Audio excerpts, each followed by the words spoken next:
Good evening, everyone. You're in the spotlight with Brian Gardner for this Thursday, August the 3rd, 2017. Good to have you all here for our first and only show of this week.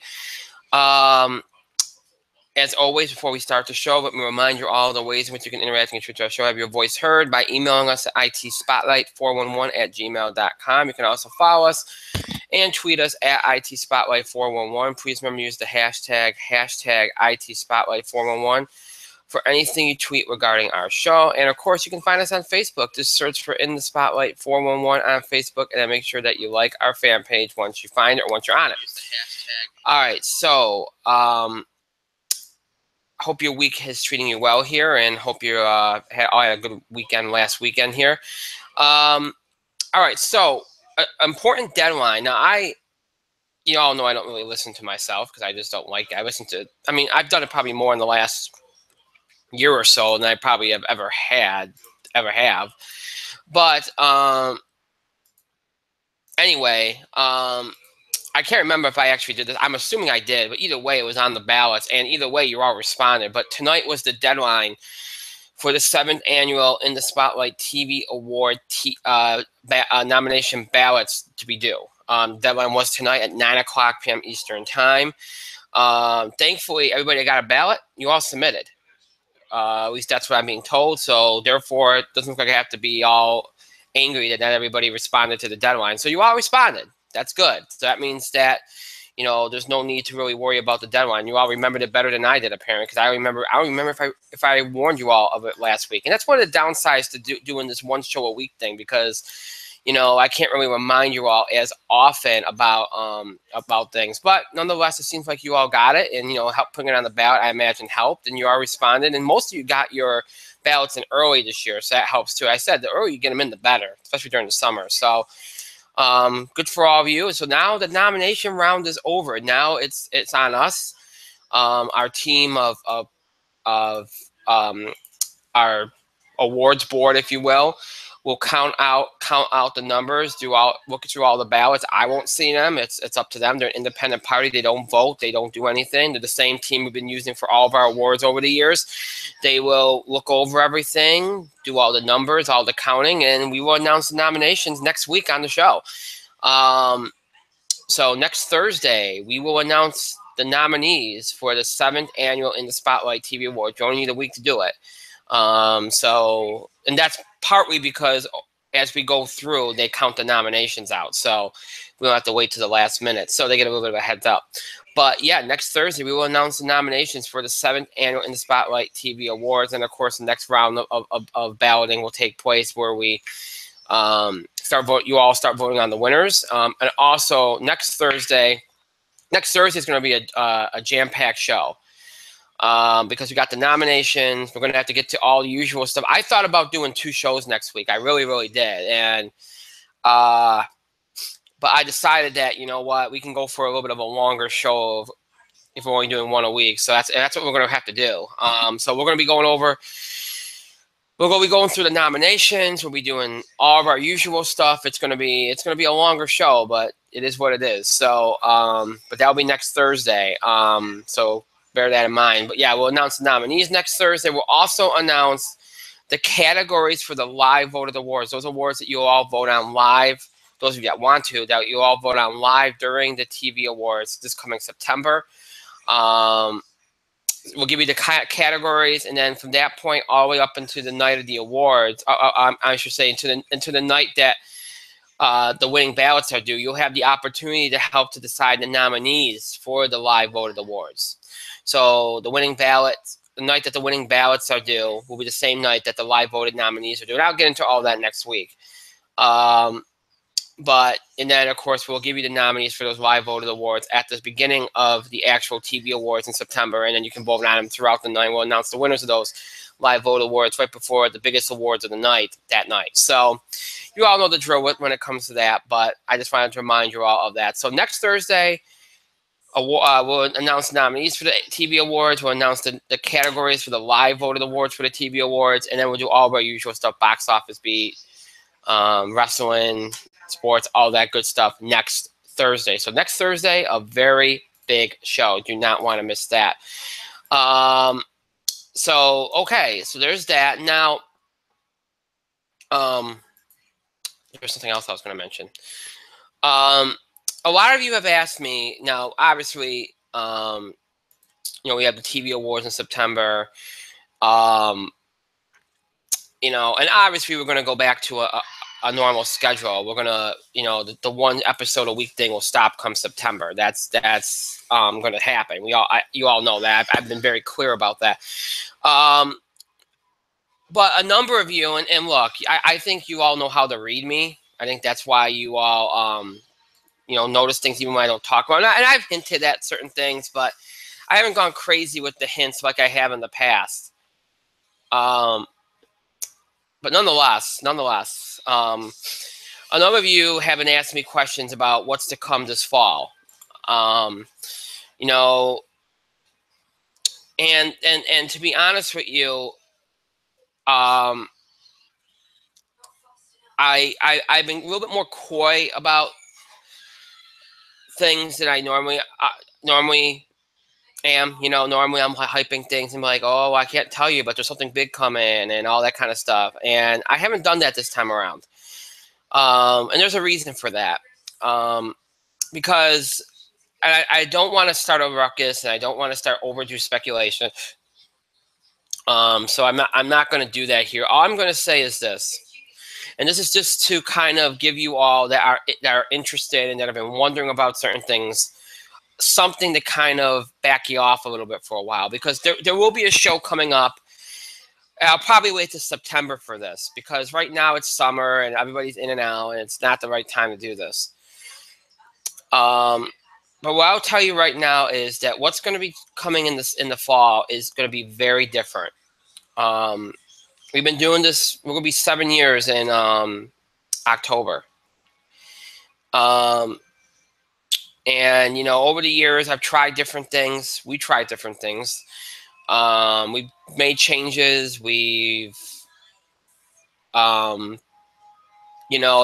we've wanted to do things and haven't had either the platform or the availability or the affordability to do these things.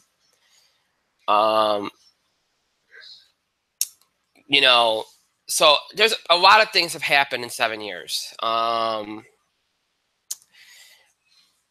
one of the things that I've done over the last, I'd say, few months is think long and hard about what to do with the show. And not necessarily to end it, but to think about where it's going, where we should go, what we should do, what we've done wrong, what we promised that we haven't, come forward with. I've thought a lot about all those things, and I have a group of people that I talk to and get advice from, and a number of them are you all out there. Some our listeners, our fans that I talk to, or email with. Some of you I've spoken with since my days on Gold Derby back when I was in college. So I've collected a lot of ideas. I've collected a lot of feedback, and not just recently, but over the years. And decisions are being made. The one thing that you can count on is that we will still be here. There will be a show. It might be different, but there will be a show, and I think you'll all like it. I think it'll take some adjusting, but I think those of you, especially those of you that have been with us since day one, you will love what we're doing, because it's more closer to what we intended than what we become. So I don't want anybody to be nervous, because I've sensed some nervousness, anxiety. I've sensed a lot of worry. I've sensed a lot of undue speculation. I would like to quell that a little bit by just saying the show isn't going off the air. The same people that are involved will be involved, maybe more so.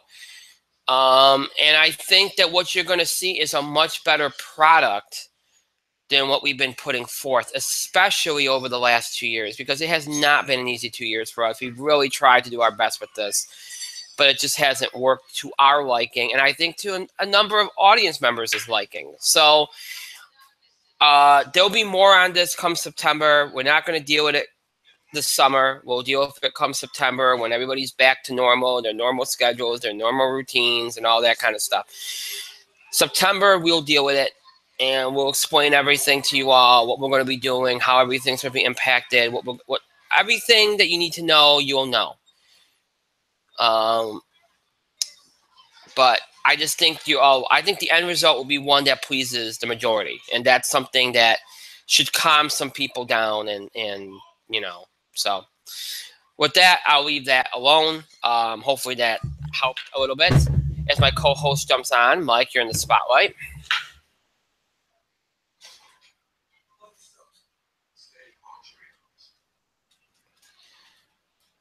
Maybe you're in, well, you look like you're in the spotlight, but you're not talking, so I don't know if you're really in the spotlight, but, you know.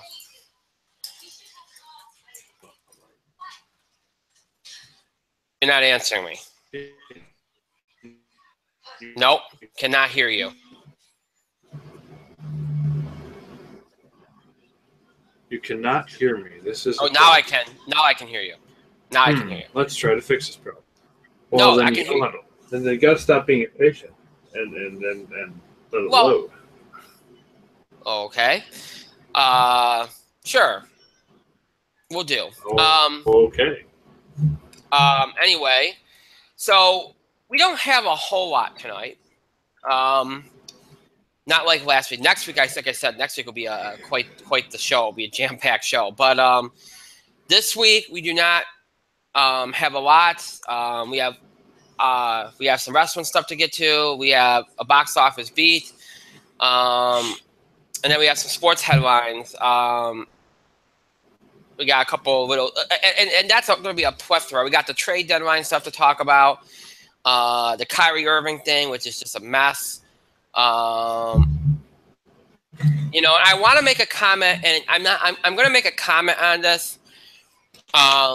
But it's something that I imagine we'll be talking about more in the fall. I don't want to go crazy about this now, but it's something that I think we'll talk about more in the fall.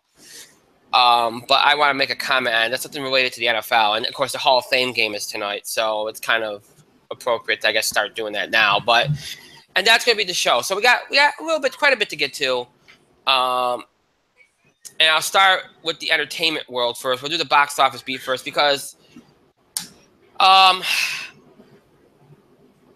as I've mentioned, I think over these last few weeks, the summer's kind of petering out to an end. And now Hollywood is down to really one movie left to kind of break what they call a slump. And look, folks, it's only a slump based on the fact that their expectations have gotten way out of hand. All right?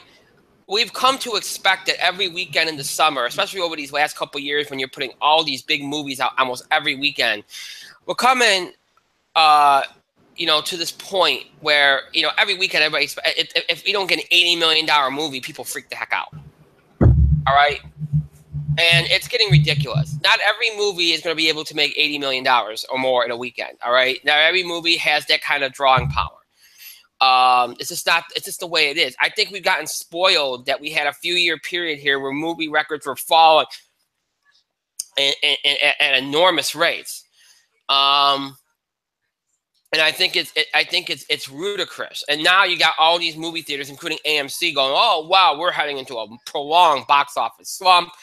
3D screenings are dropping because they think that people are down on 3D."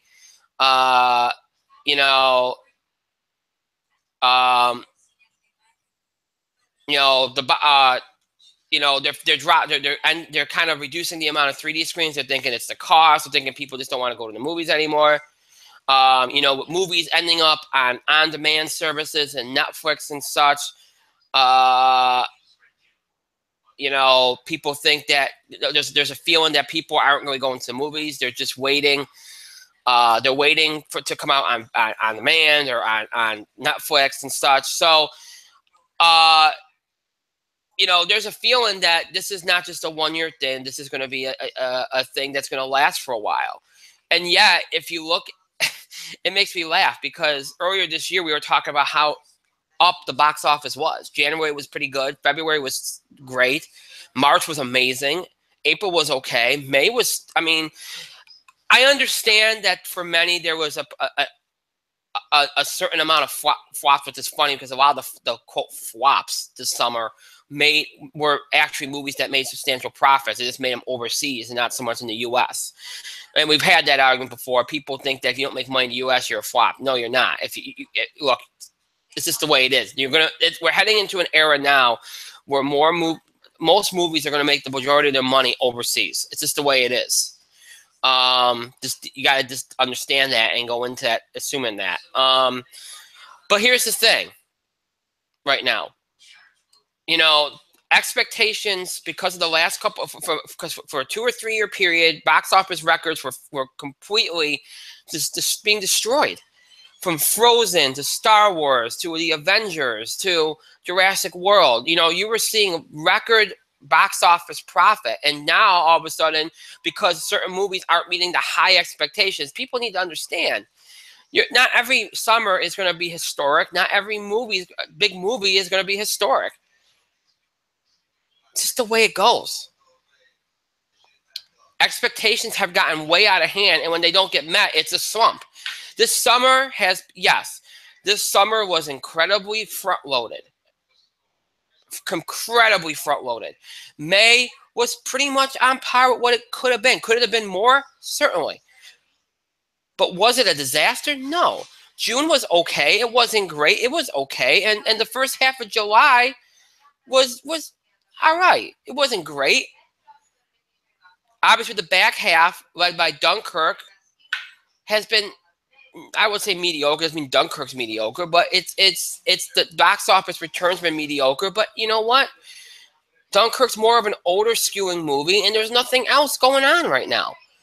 You got Dark Tower this week, which Hollywood's apparently putting all their summer stakes on, which I think is ridiculous because Dark Tower is not going to do huge numbers. It's not going to do like $150 million, all right? Could it pull in 80? Certainly it could. Will it? I don't know. I don't think so. And that's not a knock on it. It's probably going to be a really good film. I just don't see it happening.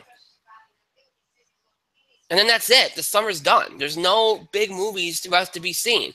And then, you know, until the end of September when, you know, Kingsman comes out and several other big movies start coming out again, it's going to be a quiet run at the box office.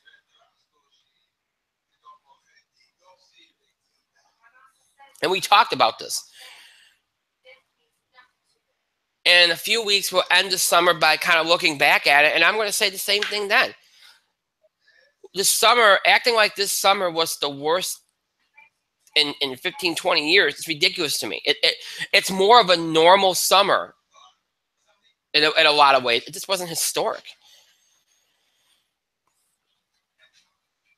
Why is that? Why didn't it do better? We'll talk more about that in a few weeks. There's a number of reasons. Could be a number of reasons. But if you're expecting Dark Tower this weekend to light up the box office, break records, and be this big deal, it's going to be a big deal, but it's not going to do that. It's just not. So don't already overestimate it. It can make as little as $40 million to as much as $80 million. It's going to be a big range for that film. Either way, it's going to be number one. But it's a hard film to decipher because you just don't know if it's going to get how much of a lean it's going to have on the younger audiences. It needs younger audiences to come out for it. If it doesn't, then I don't know. I think they will to an extent. I just don't know how far across it got with them. It's a hard film to read.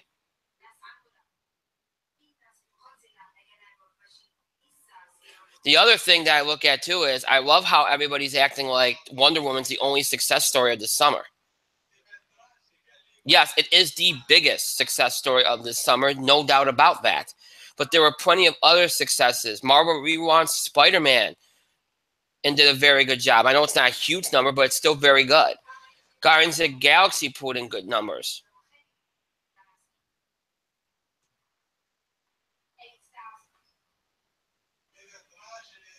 You know, it wasn't, you know, for as much as bad as there's as much good as there was bad. And I know I know that I didn't mention a lot of good here. I only mentioned a couple, but there was a lot more good than I'm mentioning.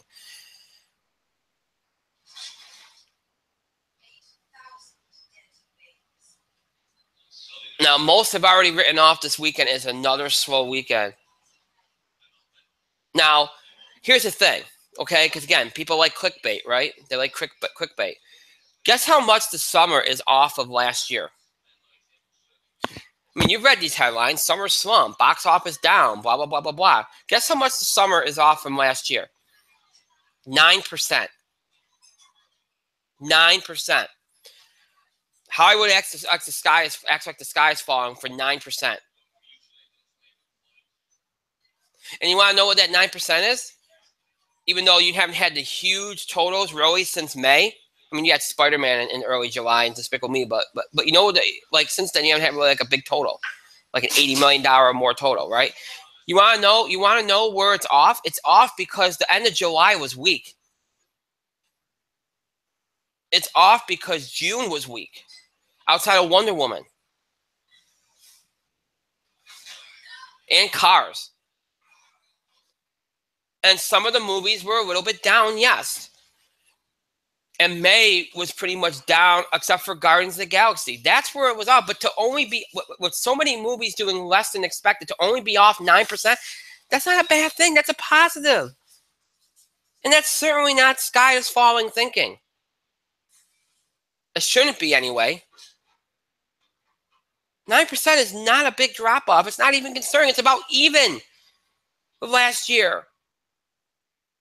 But then again, you know, with prices rising every year, whenever you're down in profits, it's a big deal because the studios think that every year it should go up because the price of the tickets is going up. So they think that naturally means that the profits are going to go up every year. So when they don't, it's a catastrophe.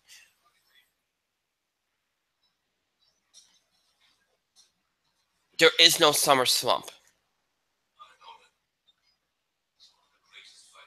This isn't a bad summer. However, there is a correlation there. Executives think that since movie prices, tickets have gone up, that their profit margins have gone up. However, I bet if there's research, I bet there's research out there that says the opposite is true.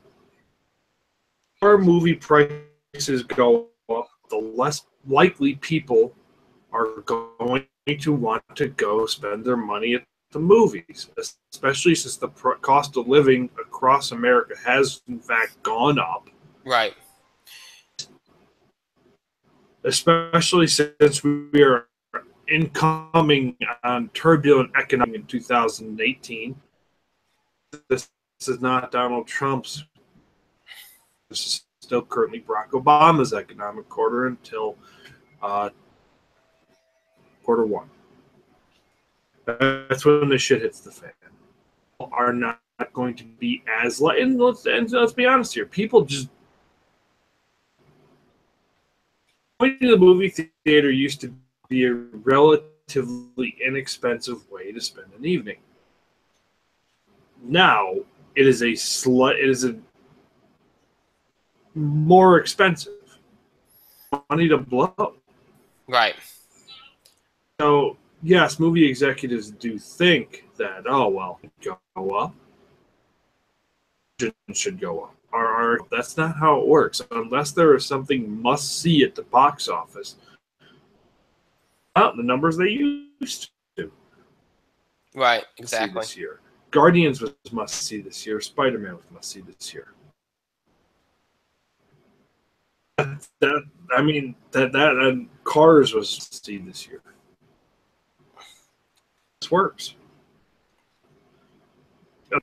Can't miss reason to come out. No.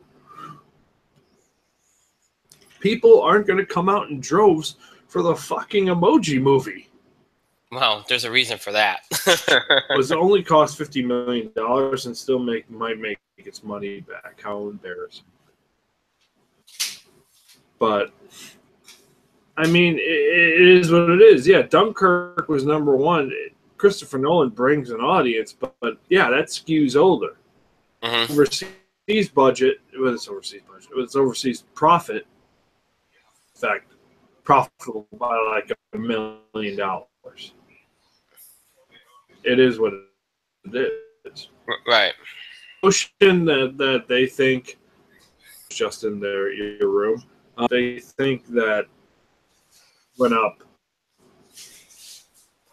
This should go up. It's ridiculous. Well, it's like I said before. They bought into their own. They bought into the last couple of years where no matter how high the prices went, the numbers were up. And that's because, but see, here's the thing. This is where a couple big movies breaking records can skew the statistics. Let's take Jurassic World and Avengers Age of Ultron out of that summer. Do you think they got record-breaking profits? No. I don't care what Pitch Perfect 2 did or what, oh gosh, I can't even think of the name of the movie. Straight Outta Compton did. It wouldn't have been enough. You go back to if Star Wars Force Awakens or Frozen doesn't do what they did in their respective periods, profits aren't up. That's the thing. A big movie, a movie that breaks records. Now, Wonder Woman has broken records, but it's not a $1 billion movie right now. You know what I mean? Star Wars hit $2 billion.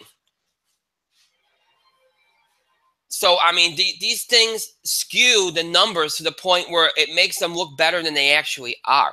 And to your point, yes, people don't have. Here's the thing about summer. There's other things to do besides movies. People have other plans. They have vacations. They have outdoor activities. And if you've been in certain parts of the country where it's rained nonstop for most of the summer, if it's nice out, that's what you're going to do because you've been cooped up all summer. So that could hurt certain box office revenue too during different particular time periods. Now, and we've talked about this before, if you have, the more you build up the beginning of the year, February, March, April, that could start hurting the summer. In fact, it might be. We've said this over the last couple of years. I think the last time there was a so-called summer slump was the year that Fast and the Furious had a huge April on the heels of a record-breaking March. And then we had a decent May, and then all of a sudden June, July, and August were down. Everybody was freaking out, and everybody's like, what happened? And there was speculation that because so many big movies came out in the early part of the year that could have hurt the summer. Maybe that happened. Look what happened this March. Logan, Kong Skull Island, Beauty and the Beast, Power Rangers. Yeah, the latest Fast and the Furious movie. You had Lego Batman back in February. Even last year, you look at how big of March and April you had with Deadpool and Jungle Book and Zootopia. Those movies would have normally been summer or Christmas movies. Now they're March, they're February, they're April. And that's got to have an impact because the money you use there could be money that you could have used in the summer. Especially if you go for repeated viewings. So your whole money argument is even more valid if you throw that into the equation. Because if you're going to use that, because it really all depends on the movies you want to see. You're absolutely right. If these are must-see movies, you will spend the money, sure. But you have your limits. And sometimes you have to pick and choose. And as you get later into the summer, and that's the thing that Hollywood's going to have to figure out is the more big films that come out, the more they stack these schedules, the more you're going to put people in these situations where they're like, gosh, you know, I have to make a decision here. I can't do this, even though I really want to see this movie. And one thing that I think I'm seeing too, and this is the last point I'm going to make in general here before we move on and just kind of, is the one thing I'm seeing is that movies are not getting the big opening weekends, but in the end, they're still making overall what you thought they would make. Like, you'll look at these opening weekend numbers and go, well, they didn't break the opening weekend record, or they didn't hit that opening weekend number target like they thought they would. But then you look at where they end up overall in terms of their overall growth, and they end up right where you thought they would be anyway. Which means just basically people just didn't rush out. They didn't have the money right away to see it. They saw it on their own time whenever they had the chance to. So it's important to take all of this into account here. And like I said, if you're off 9% from last year, that's not down. I'm sorry, that's not a slump. I mean, if you're down 30, 40%, that's a slump. But 9%, that's just blowing it way out of proportion. That's a scare tactic. That's all it is. Last weekend, just to kind of edge this out here, Dunkirk was number one again for the second straight weekend. A 47% drop off, which was expected. 26.6 million, which is a good total for its second weekend. And I think it's pretty much done exactly what I would have thought it would. I never thought it would do huge numbers. Again, excuse over $265.7 million, $100 million budget, doing what I think everybody would thought it would do. So no issues there. Emoji Movie, we talked about it going into the weekend. Getting panned by critics, getting panned by those fans lucky enough to see it already. Somehow it still made a decent amount of money, $24.5 million.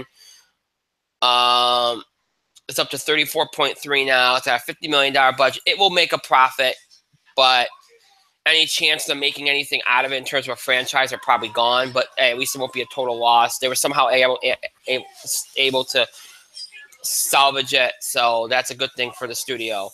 Dropping from second to third was Girls Trip, 19.6 million, a 37% drop, which is a lot less than I thought. I thought that would crash under 10 million. It didn't.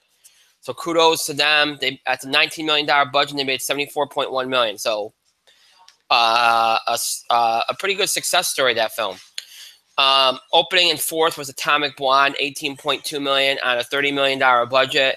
It's up to 28.9 million so far. So overall, it's going to make a small profit. Probably not what they wanted. They probably were hoping for more. Might have gotten more if they released it maybe in the fall. I don't think it was a bad idea, this movie. In fact, I heard some people say it was quite good. I just think the timing was wrong. But you know what? What are you going to do? Sometimes these things happen. Dropping from third to fifth was Spider-Man Homecoming, 13.2 million, a 40% drop off on that one.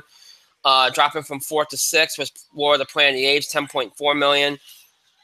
Again, pretty much right in the round, both Apes and Spider-Man and what you thought they would be. Despicable Me 3 dropping from 6 to 7, 7.5 million. And then you had rounding out the movies over 5 million, dropping from 5th to 8th. Valerian in the City of a Thousand Planets, 6.3 million, a 62% drop off. If that movie is doing exactly what I thought it would do, which is completely bomb. And folks, this is a bomb. This is a flop. All right, it's 62.5 million worldwide, and it's got a $177 million budget, which again I talked about was destined to failure if you give it that high of a budget. So yeah, but that one I said was destined to flop. I told you all that all summer, and it did. So Wonder Woman continues to break records. It's now past Deadpool. It's up to 790.6 million. It's going to end up just shy of $1 billion. Probably, I won't say just shy, but it'll be. In the end, it's going to have a decent total. It's just not going to be what people probably hoped it would be. It's just, if it wasn't the summer, it might have been able to do it, but too much competition. But right now, though, it's up to I'm looking at the worldwide list right now and where it is. It's 67th on the worldwide list. So it's probably going to pull up. Let's see. It's going to be E.T. It's going to get to 800 million. If it finishes out where I think it will, which is around maybe 850, 860, I mean, you're top 50 worldwide overall all time. That's pretty good. That's really, really good. So it's slowing down, but it's done very, very well. So, and that's been the story of the summer. So that's last week. What are we looking at for this week? Well, Dunkirk will lose its #1 ranking for sure. It's lucky it got the 2. Emoji Movie struggling and getting panned probably helped it, but it got the 2 weekends, so it should be happy with that. This weekend you got 2 major new releases and an expanded release. The 2 major releases, the biggest release, of course, Dark Tower, a fantasy film from Sony Columbia, opening in 3,451 theaters, PG-13. Budget is $60 million, which isn't too bad for this kind of movie. Starring Matthew McConaughey and Idris Elba. Ron Howard is one of the producers. Again, I mentioned earlier, I could see as high as 80. I could see as low as 40. I just do not know how this movie is going to be received. I don't know if it's right now. It looks like it's skewing older, which doesn't help it. It probably puts it in the same vein as Dunkirk, with between 50 and 70, maybe lower. But that's why right now I'm going with 50 to 60 million. I'm going to go in the middle of what I think it could do, just to be on the safe side. But it could do more, it could do less. The second biggest release is a film called Kidnap, an action thriller from Avion. Avion, I should say. That's the way to pronounce it. I'm sorry. Opening in 2,378 theaters. R-rated, starring Halle Berry, who's also a producer on the film. I wouldn't expect much from this. It's going to skew older anyway, and right now there's plenty of movies that skew, appealing to older audiences. If it makes 10 million, I'll be shocked. I think it's going to totally flop.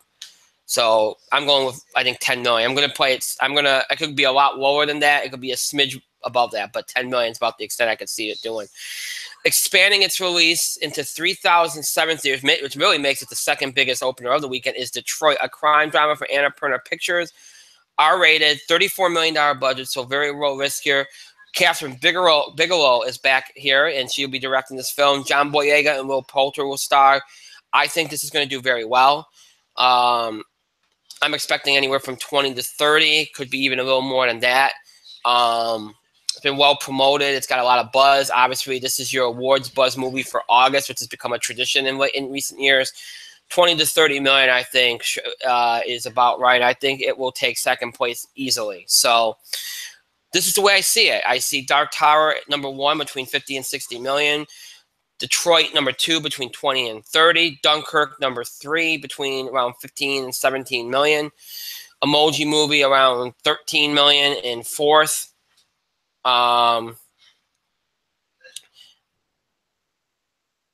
Let's see. 5th, I'll go Girls Trip. Actually, no, 5th, I'll go with Kidnap around 10 million. Girls Trip around 8 million. Atomic Blonde would be around 8 million as well. So those two could battle it out for that spot. Spider-Man Homecoming, I'm going to put around 7.5 million, so that'll be close there as well. War of the Planet of the Apes, 6 million.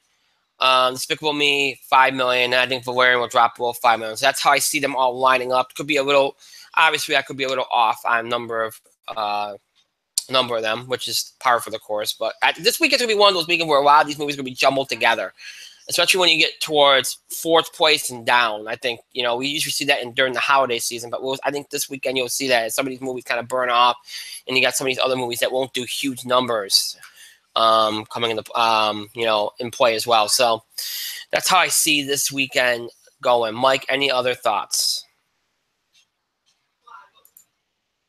Did you just throw it to me? Yeah, I did. I just want to know if you had anything else to say with the box office stuff. No, it's literally no, I don't. There's not much to say about the box office this weekend. Although, thinking that for next week in the Dark Tower, there are a lot of people in Hollywood are hoping that they might have the next Lord of the Rings on their hands. But the buzz from that movie coming out is like, yeah, it's middle of the road. But you know what? I'm going to see it on Monday. Looking forward to it.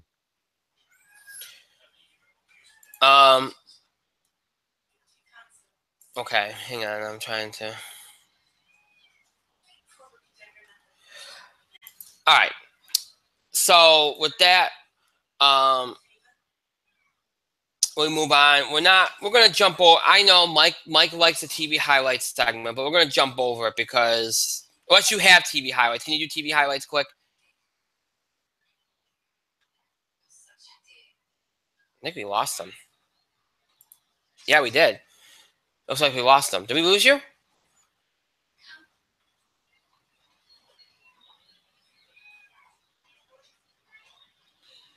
Looks like we did. I think we did lose them. All right. So yeah. All right. So wonder why that happened. All right. So TV highlights wise, I haven't really mentioned anything in over a month. I don't really have anything to give. So we're not going to do that. And in fact, I think we won't even do that next week because it's just been one of those things where it's options are scarce. There's not a whole lot unless you watch like Game of Thrones or something. So, we'll leave the TV highlights off tonight so we can move on to some other things and jump out of the entertainment realm where we've done a lot of stuff lately and jump into sports tonight with a number of stories. First off, a couple of things going into the weekend here. Obviously, a lot of eyes will be on Steph Curry as he plays in a golf tournament. He's doing quite well. I think he's 4 over. So a lot of eyes will be on him this weekend as he does that. The Kyrie Irving situation. Well, before I get to the Kyrie Irving situation, let me mention another thing. I want to mention this NFL thing because, I want to briefly comment on it. And only briefly because I think it's going to be – it's not like it hasn't been a story over the last couple of years. It has. It's been a major story over these last couple of years, actually beyond these last couple of years. But it's coming back into the forefront again, more so in just being more so than just being, I won't say a backdrop, but it kind of had been pushed off a little bit. I will probably mention this again. This will be a storyline that I think will keep coming up throughout the NFL season. And tonight with the Hall of Fame game going on, I figured tonight's a good night to bring it up. But there's been a lot of talk recently about CTE and, there's been... Dude, did you just skip over my TV segment? Well, you bowed out, and I also said I was going to skip over the next couple of weeks because we really don't have a lot of time. And, yeah.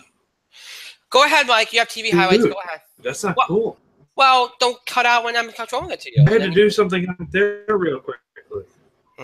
Okay. I had something important to do real quickly. Well, I know that because... How dare you, Brian? How dare you? Just for that, I might go as slow as a... Well, that's okay. Well, when you saw the darkness come over my screen like so... The amount of times you have technical problems, that could be anything. You know that, right? Sure, but the amount of times you have technical problems is more. Not really. Yes. Sometimes you have technical problems and more. Yeah. Yes, incredibly so. How many times does this show away? Because, gosh, Google Plus is just ruining my experience. I just don't know how to work this stupid thing. Anyway, let me talk about Brian. Okay, go ahead. Talk about TV shows that nobody watches. Let me talk.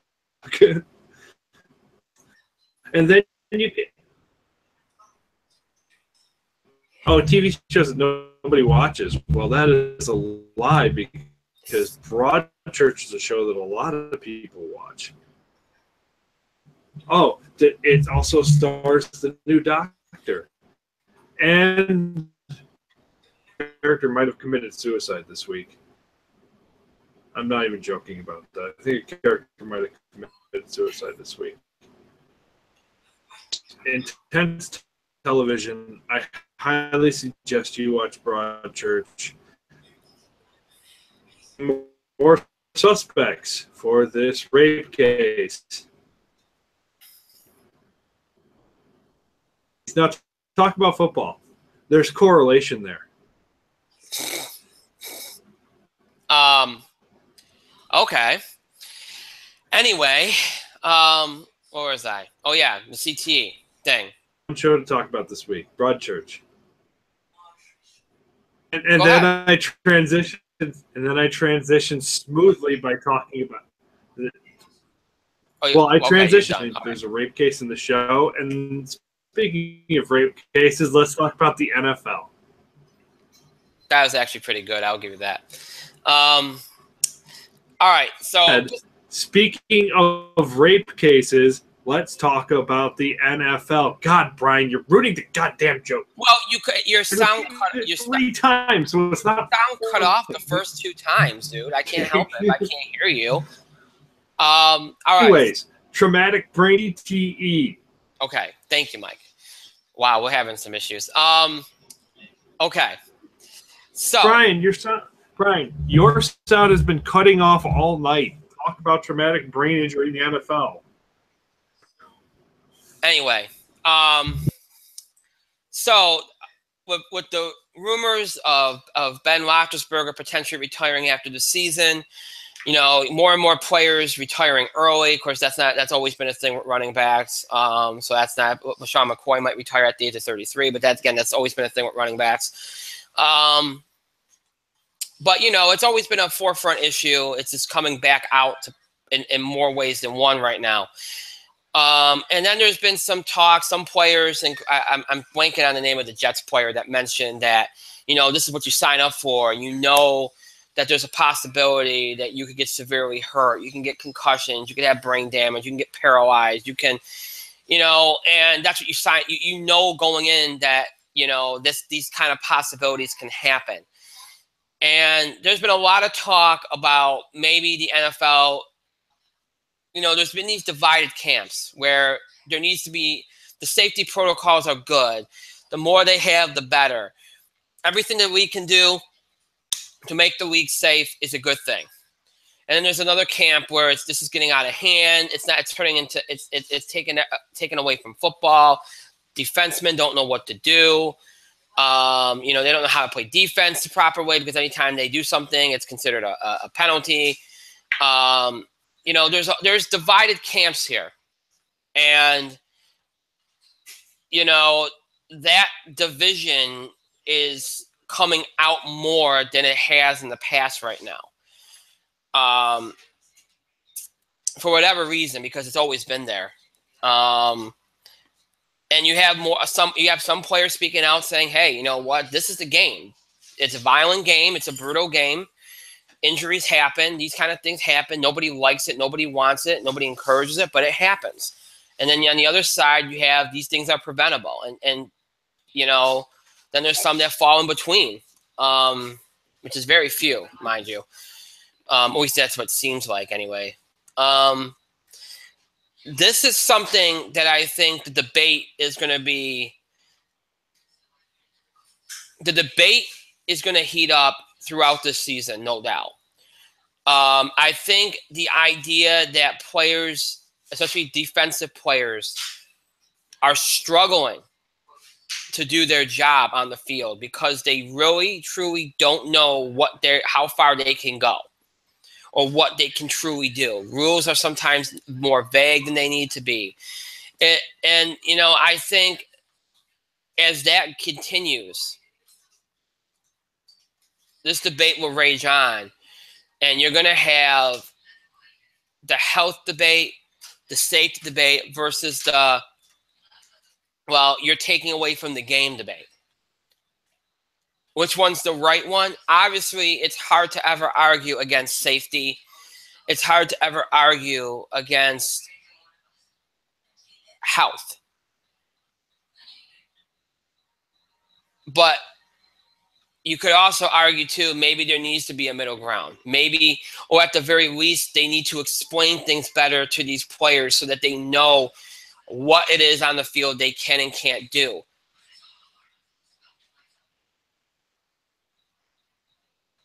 I don't know what the best way anymore to handle this is. I know that you have to keep your players safe. You have to try. You do have to do everything within your power to try to prevent the amount of physical abuse, especially to the brain. And you have to find a way to reduce the amount of brain injuries, the amount of spinal injury. You have to find a way to do that. And if making sure that the physicality is limited is the way to do it, then I can't argue that, and that's probably the side that I fall on. even if it does change the game and take away from the game and what it was originally was, then I think that's just the way it has to be. And it's an adjustment that people, and most fans, if you watch a football game, most fans have adjusted to it. Yeah, you have your moments of frustration where you're like, well, geez, what was he supposed to do? He's playing defense.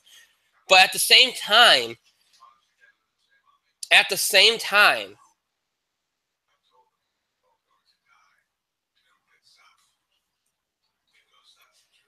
there's others that still haven't accepted it. So my whole point in bringing this up was just to kind of bring up the fact that this is going to be coming into play more this season, I believe.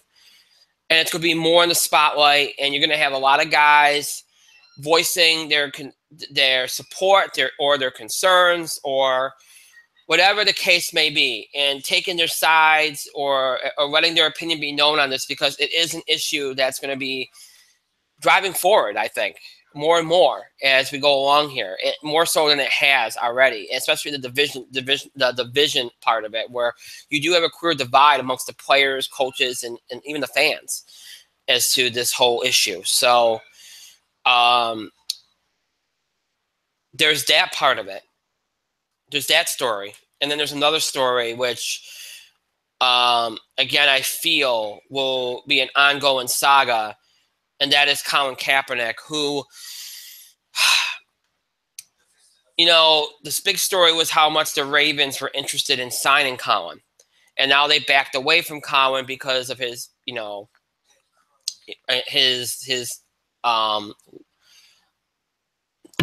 political stance. Yes, his political stance, but it's also the fact that he does like to be involved in causes. He does like to protest if that's what he wants to do.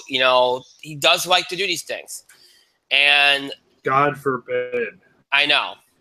And this has caused a lot of uproar because the Ravens, what happened with Ray Rice? And Stop right there. Let's not compare a guy protesting because he feels that members of his community, and rightly so, are being persecuted, versus some asshole who beat his wife on video. I wasn't comparing them. I was bringing up a point. Let's not pretend that these two are. Well, I know, but I'm saying, here's the thing. Something that the Ravens fans just haven't understood yet, because it's going to bleed into your point and the organization. Did one, but actively would have had Ray Rice back on their roster. Right.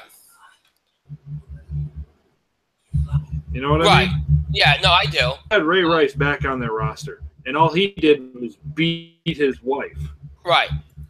Listen, Colin Kaepernick stands up for different people, and they go up in arms for it. You look at the way they handled the Ray Rice situation. Go ahead. And you look at the way. Am I cutting out? No, you're fine. I heard you. And you look at the way they handled Ray Lewis's situation over the years.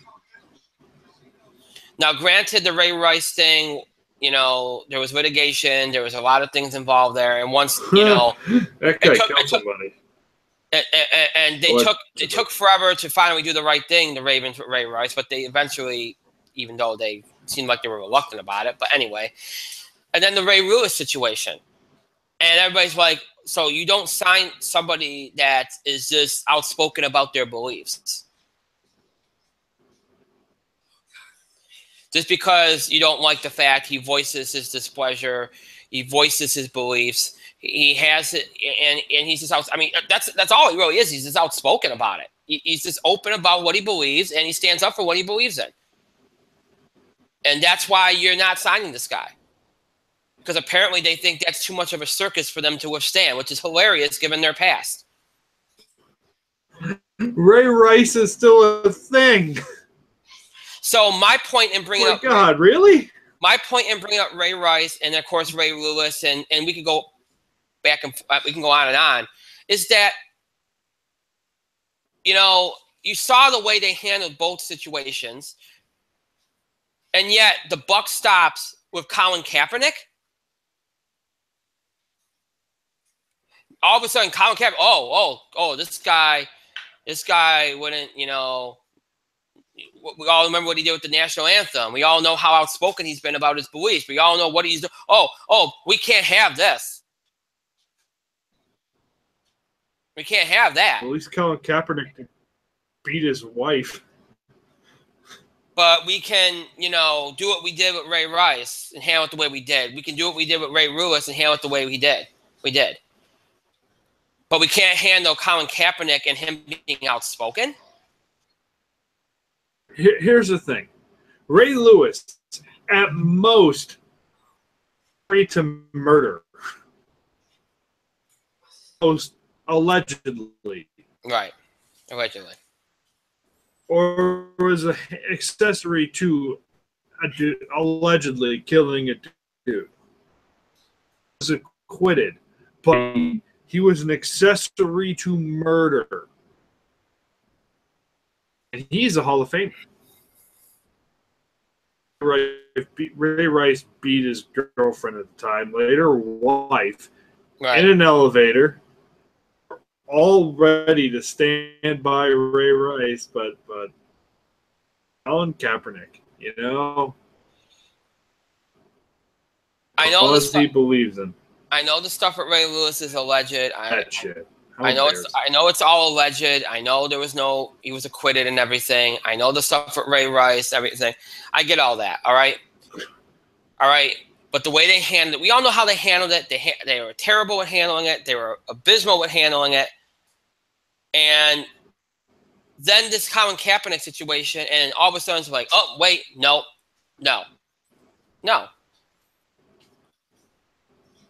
That's where it stops. Yeah. Oh, a no. Oh, that's a no. You can't say what you think. You can't say what you feel.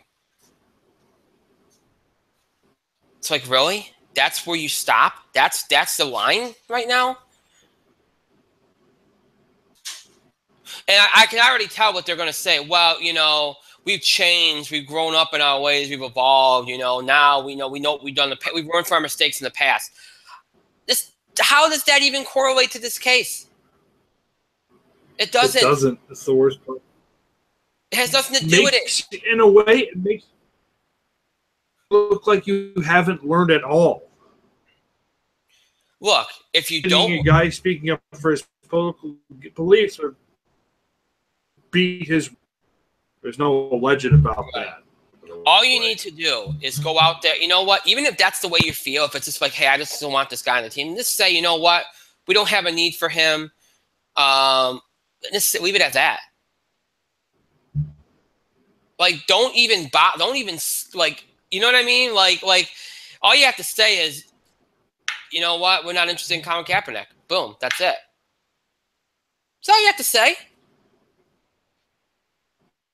The rest of the league, I mean, look, I'm sure there are teams in the league that, like, you know what, we just don't want, sometimes it does cause a distraction. We just don't want the distraction. Like, I can understand that to a point. But they're not going around saying that. They're like, hey, we're just not interested. That's all. Apparently Miami's interested, and they could use a quarterback, so, you know.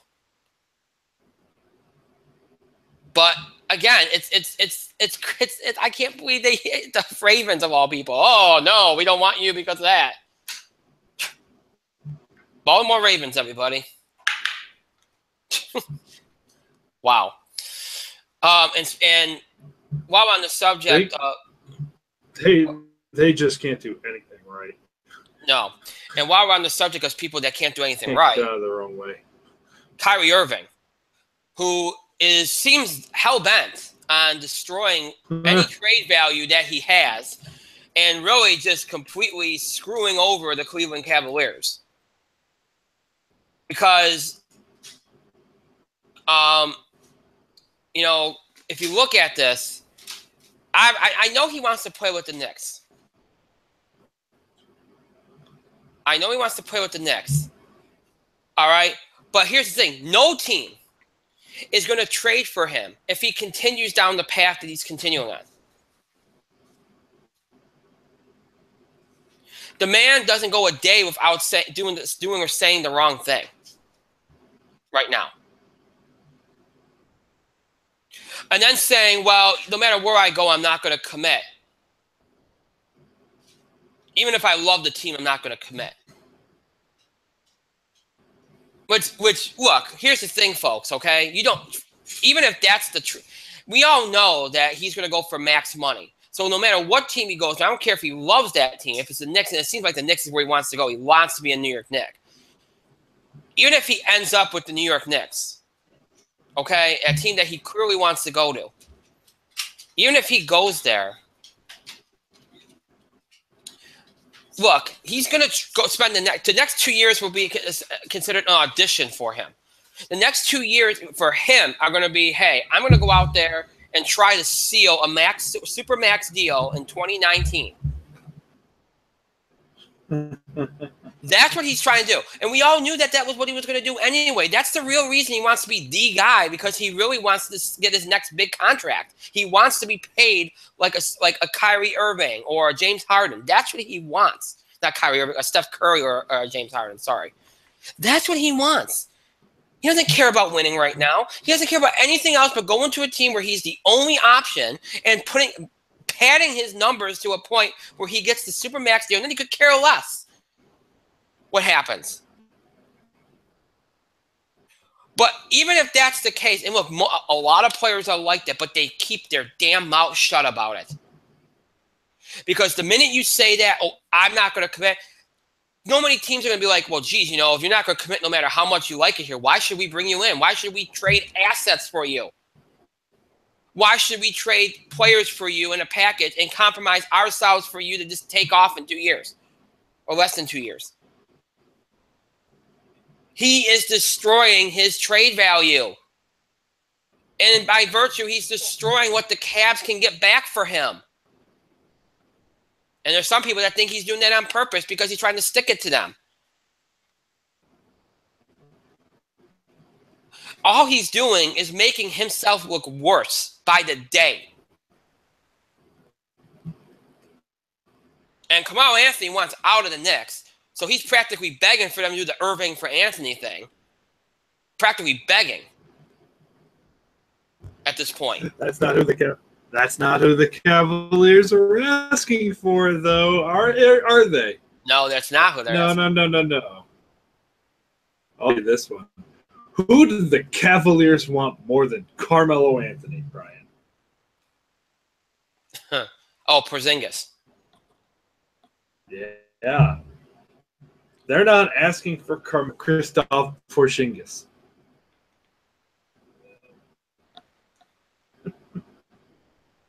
Wait, who are they asking for then? I haven't seen that. Well, tell me who they're asking for. It's on Twitter. It's on Twitter. A lot of people are saying that Porzingis is what is reportedly the only player that could generate for the Knicks Cavaliers trade happening. Huh. Also, there are reports that Carmelo Anthony is reportedly blocking Kyrie Irving's path to the Knicks. Huh. Okay. So that's real quick. So it's interesting that people feel the Suns and the Timberwolves are the two teams that could put the best package together.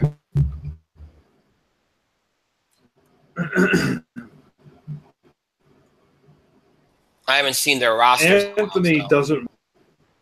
Well, Carmelo apparently doesn't want to go to Cleveland. He wants to go to Houston.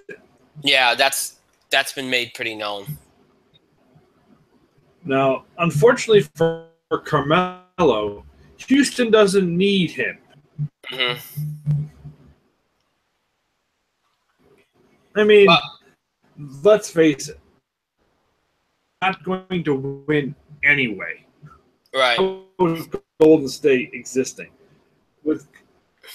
And if he's on Cleveland, he has a better shot at winning a championship than he does in Houston. But he doesn't want to go to Cleveland because he knows he's not going to be the number one guy there. Even though he's not going to be the number one guy in Houston, Because Houston just gave a fucking Supermax deal to James, disappears when there's pressure, Harden. Right. Yet his beard stays on the court.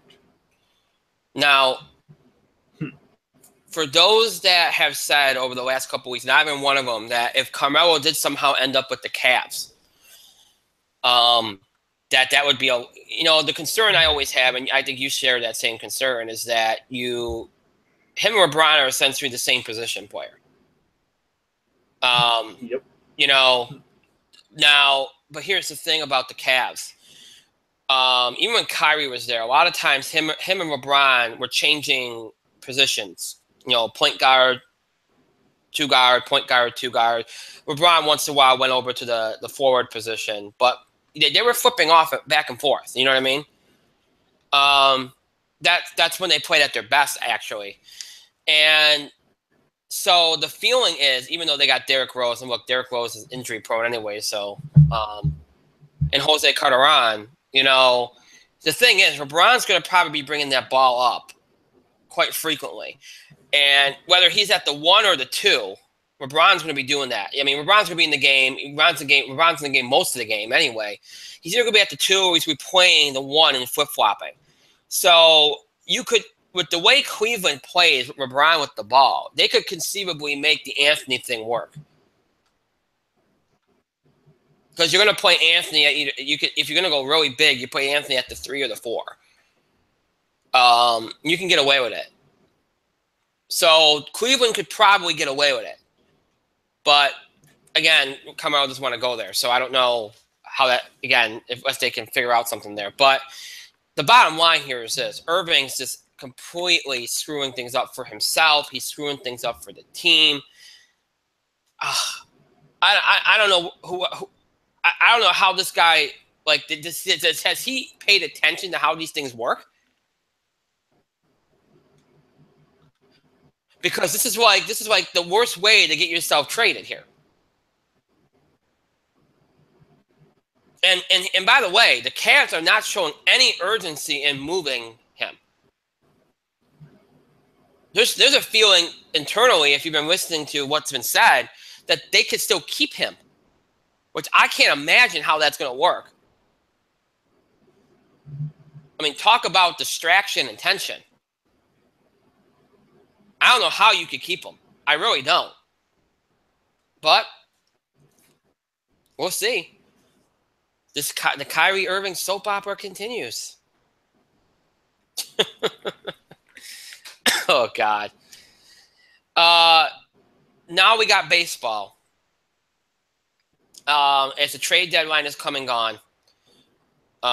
First of all, a couple interesting things off the top. Only one position player was moved this entire trade season. That was J.D. Martinez of the Detroit Tigers. Everybody else was pitchers.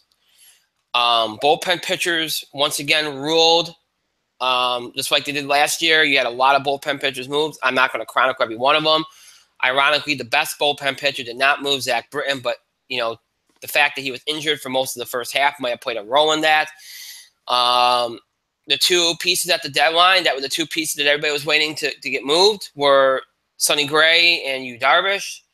Sonny Gray moved an hour before the deadline to the New York Yankees for 3 prospects, 2 of which are injured substantially and won't be back until at least next season. If you think the Yankees got a steal, they really didn't, because all those prospects are top prospects, although moving 2 injured prospects where you do not know what they're going to give you is, again, for the Yankees, it was, hey, you know what? If they end up doing well, they end up doing well, but they're both injured and they're not going to help us for a couple more years at the earliest. So when that kind of when you think of it that way, you're like, you know what? By that point, the next couple of years we're planning to win. By the time they would have helped us, we probably would have had other prospects at the top anyway. So to them, it wasn't, even though it hurt to get rid of them, even though it hurt to get rid of those 2 players, in Kapurian and Dustin Fowler, it really, from their standpoint, was, you know what, they're hurt. They won't be able to help us for a couple years anyway, so hopefully by that point we'll have reinforcements if we need them. And then this third player in the deal, Jorge Mateo was a guy that kind of went up and down. So really, is it a package that hurts them? Yeah, but it's supposed to. When you make a trade, it's supposed to hurt. But you justify it by filling a need. And they had a need. They needed a pitcher, and it's a controllable pitcher for the next couple of years. And they don't know what they're going to have in their starting rotation after the season, so it was a good investment. And you look at what they did earlier with the White Sox deal with David Robertson and Todd Frazier and Tommy Kahnle, and they made themselves better. The problem is now they can't score runs, but I'm not going to talk about that right now. And then at the 11th hour, just when we thought Sonny Gray was going to be the only significant move at the deadline, you have the Dodgers who, went back and forth. We're in on Gray, went to Darvish. Then they said, we're going to go all in on bullpen. They got two bullpen guys. We might go after Zach Britton, but that didn't happen. All of a sudden at the 11th hour, get Yu Darvish, get their guy. Now, there were a lot of teams that shied away from Darvish because he wasn't pitching well. He was a guy that was said that didn't want to leave the Rangers, wasn't comfortable being traded, was comfortable where he's at. Free agency might have been moved, but that's, he maybe make a choice about where he goes. But yeah, Yu was not a guy that really wanted, you could tell, there's some people saying he tipped his pitches in his last step, but there's also feeling that maybe he just didn't want to move, but he was uncomfortable with the idea of moving. But he gets moved to the Dodgers, which, an Asian pitcher in LA, they tend to like it because it is, closer to Japan and it's a good market and hope he might do well there. But for the Dodgers, this was an idea of when Kershaw out, it gives him an ace. When Kershaw comes back, it gives them two. And that's really what it was about. They needed somebody to come in for Kershaw, but also because they needed depth to their pitching. They learned last year that one wasn't enough. They can't rely on Kershaw to keep pitching every big game. They need another pitcher, another star pitcher, and they got one. They got depth to their pitching rotation. They got depth in their bullpen. The Dodgers were the hottest team in baseball and look like the best team in baseball, are good to go here.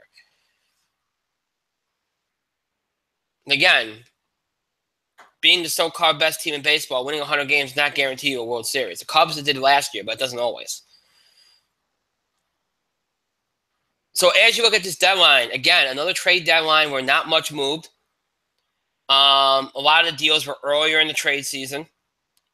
And again, since the whole double wild card thing, we've seen pretty lackluster trade that we thought it would be the opposite, but it hasn't been the case. Thought it'd be far more active, and it wasn't. Position players are just not getting moved. It's all about pitching, particularly the bullpen now.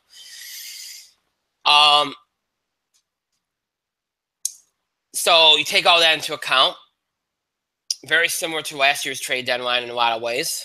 And then you look at who got moved. And I think, obviously, the Yankees are a winner. You see what they did. They got two starting pitchers, Jaime Garcia, Sonny Gray. They got two star bullpen pitchers in Robertson and Kahnle. They get Frazier to help with the corners. So they get that. Dodgers get a second ace, so obviously they're a big winner, and they help their bullpen. I think the Red Sox helped a little bit. They get Addison. But, I mean, outside of the Yankees and the Dodgers, I don't know. Arizona got J.D. Martinez. I think they're a big winner because they need another bat. They got one. Outside of maybe Arizona, New York, and L.A., I don't think really anybody helped themselves too much. I mean, as far as impact deals. I'll tell you who the clear loser at the deadline was Houston. The only significant deal was getting Francisco Liriano, and apparently they're going to stick him in the bullpen. Which, a guy that walks a lot going in the bullpen, when all he has done in his career is start, is kind of a risky position to do, a risky thing to do. But, with the way their starting rotation has been banged up and struggling, they needed to make a move, especially for a pitcher, and they didn't do it. And you even heard Dallas Keuchel, their ace, say that he was disappointed in the way that things had gone. That's never a good sign when he said when your star players say that, indicates that the locker room is upset with the way that their front office handled the deadline. That's a sign. And if things continue to go bad for Houston, because Houston had a bad run since the All-Star break, things continue to go bad for Houston, this could blow up pretty quickly for them. So this was a horrible deadline for the Astros. I know, for the last couple of years, we don't want to trade our prospects. There's no reason to hoard prospects right now. You're a team that's on the precipice of going to a World Series. You're a team that's built for the World Series. Make your moves now. Your window is now. If it's not now, then when? I thought Houston handled this deadline horribly. Obviously, the Cubs were another winner, too. They got Quintana a couple weeks ago, so you have to give them credit, too. I thought the White Sox were a big winner in the prospects they got this trade deadline. Another loser, I think Detroit needed to sell more. Because they're not going anywhere. Detroit needed to sell more. I thought the Padres needed to sell more. The Marlins needed to sell more. A lot of these teams needed to be sellers, and they weren't. I can understand some teams, the Twins were closer than a lot of these, quotes, sell teams were, and they still sold. So I just understand some of these teams' reluctance to sell their players. You get more at the deadline than you do in the offseason. I really was shocked that certain teams like the Padres, the Giants, the Marlins,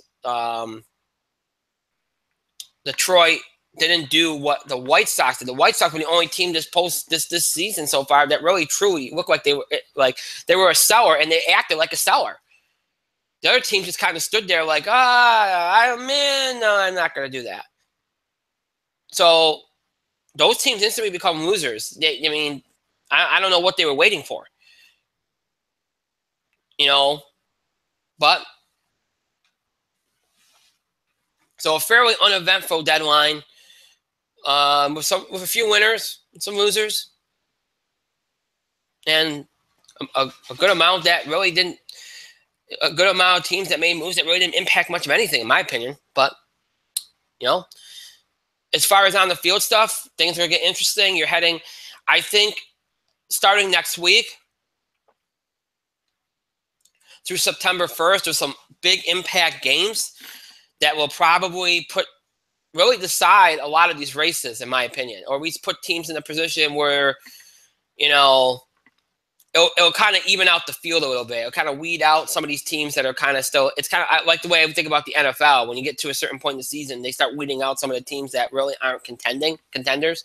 I think these next 3 weeks will weed those teams out, and then when we get to September 1st, we'll see who's really truly in this thing for the long haul here, to the end of the season. So these next few weeks should be big as far as what's going on the field and how these races shake out. We'll follow it and see how it all goes over the next couple of weeks. I just wanted to talk about the trade deadline stuff tonight because that was of importance. So,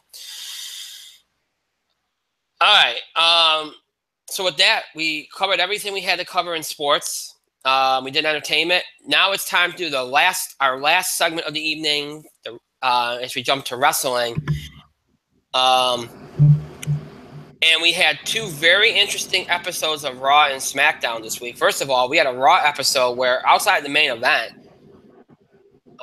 in the opening segment with Brock and Paul Heyman, where Paul Heyman indicated that him and Brock might leave the WWE. I didn't say might. He said they will leave the WWE if Brock loses the Universal title at SummerSlam, which, look, they're playing into the rumors and all that kind of stuff, which is smart. Of course, it's looking more and more like Brock will fight in the UFC, probably will fight John Jones. And the rumor is that fight could end up earlier than I would have anticipated. I was hearing no earlier than January, but now there is some indication it could be late November or December. So we'll see. But yeah, you had the opening segment with Brock, which was a good segment.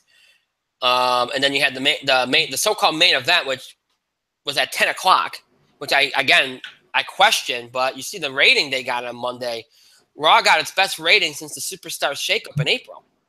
In its third hour, which, again, you put the main event on at 10, which probably helped it. The third hour, which usually kills the rating, did very well, including the main event segment, which was, to me, it was a dull segment with Big Show, Cass, and Enzo. We've seen this whole thing with, Big Show and Cass and Enzo, and yet that segment drew. So, Enzo, Cass, Big Show, that thing seems to be drawing, whether we all like it or not. And, of course, the main event, the Braun Strowman, Roman Reigns, Samoa Joe stuff has been drawing consistently. So that was a good match. Outside of that, though, there really wasn't a whole lot on Raw of interest. you have to be concerned about Bayley now because Bayley's shoulder is hurt in that Nia Jax match. Her status for SummerSlam is up in the air. I don't know if that's storyline or if that's legit. I'm assuming it's partially legit. She looked like she was really crying in pain, so that I'm assuming it's legit. So we'll see. That's a big development there. But the Ambrose Rollins stuff continued to be interesting with Sheamus and Cesaro. There's some good stuff there. But outside of that, I thought Raw was pretty uneventful. But yet it got a high rating. So go figure. And then you had SmackDown, which I thought was like a mini pay-per-view. Starting with the AJ Owens match, which was fantastic, and then you had the screw job finish, which set up. Again, I kind of wish they hadn't been so repetitive with the whole ref thing, but whatever. It got them to where they needed to get. Shane McMahon will be the referee for their match at SummerSlam, which adds a little bit of intrigue, I suppose. So we'll see how that goes. Good match there. You had further development with the Fashion File stuff, which I like. It was supposed to end at the pay-per-view a couple weeks ago, yet it's still ongoing. But, hey, I like it, so I don't care. The women's division had a little bit more development, but not, again, fairly uneventful. Randy Orton moved into a new feud with Rusev, which I guess is interesting. I wasn't expecting it, but, hopefully it gives Rusev a little bit of heat back. Lana supposedly going to challenge somebody next week. I don't know what that means. And then you had the main event, which was what everybody was looking forward to, a dream match, which there's a lot to talk about here. So, but first I'll mention the match. It was a good match. It was rushed. They should have given it more time, but they didn't. It was good. Cena dodged a big bullet there, because he could have been severely injured. He might have probably had a stinger, but, for those that do not know, he was dropped on his neck. It looked pretty bad. It looked like it did affect him a little bit, but nonetheless, he got through it. And Nakamura goes over Cena clean. No interference, no nothing, which I'll talk about in a minute. But, yeah, Nakamura goes over. He goes to face Jinder Mahal at SummerSlam. It was kind of like a nice little passing the torch moment. Cena bowed to him. Nakamura said he was sorry. Cena said, "Don't say you're sorry." And Cena put him over big.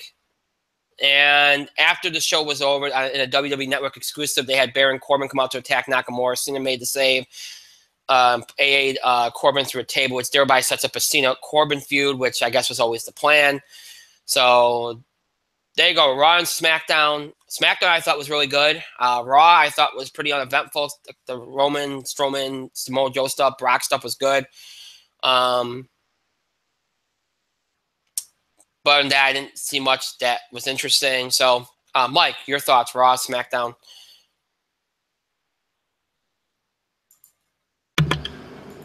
Well, I agree with you. Raw was mostly a one segment, one match show, even though Roman won. But it was a match we all had interest in. And unfortunately, Roman got the win over Samoa Joe. And here's the one thing I've learned about Roman Reigns. If Roman Reigns never wins another match, it still wouldn't be enough. Yeah. I know Roman Reigns, they have to keep him strong because he's Roman Reigns. But it's a fantastic video on YouTube this week. The problem with Roman Reigns. It was by Martin Bellini.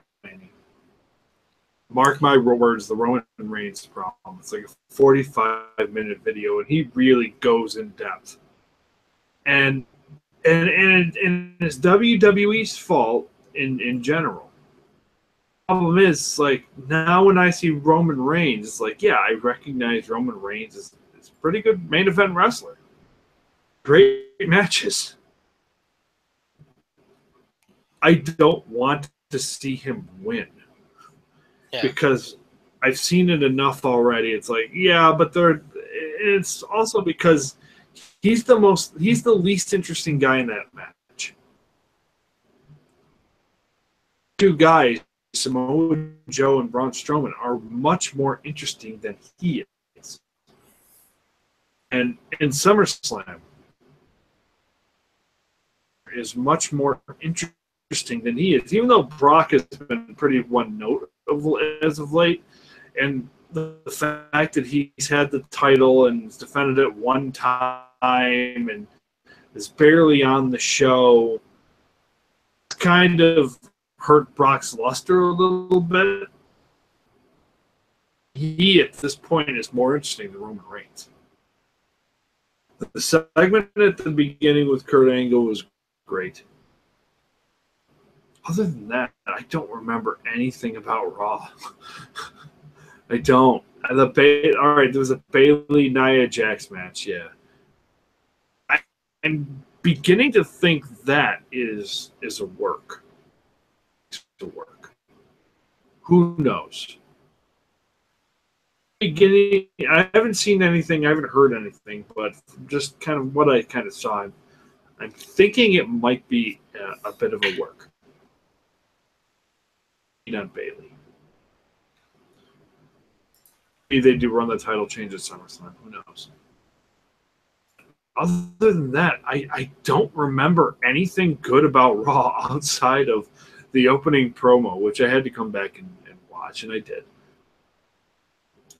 The Roman match, which was good despite the finish.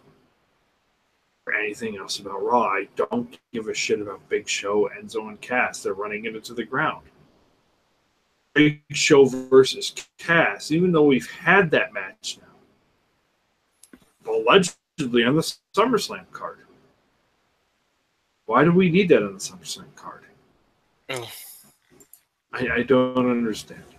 But whatever. At this point, I'm just ready for Big Show to be done with it, you know?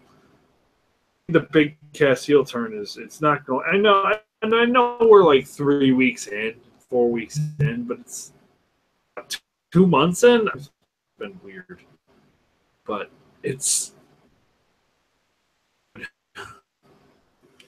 especially since the only thing that's come out of it is that you see like a screen grab, and it's kind of where he's standing in the middle. And the Tron, the Tron in the back, you know how it's a big Cass. His head, the C, is big ass, and that is the only good part about the heel turns right now. I went back and watched. I watched some of SmackDown at Planet Fitness because thankfully they put it on maybe one or two televisions. That's it. I have to like try and find the one treadmill or the one elliptical that's kind of right there.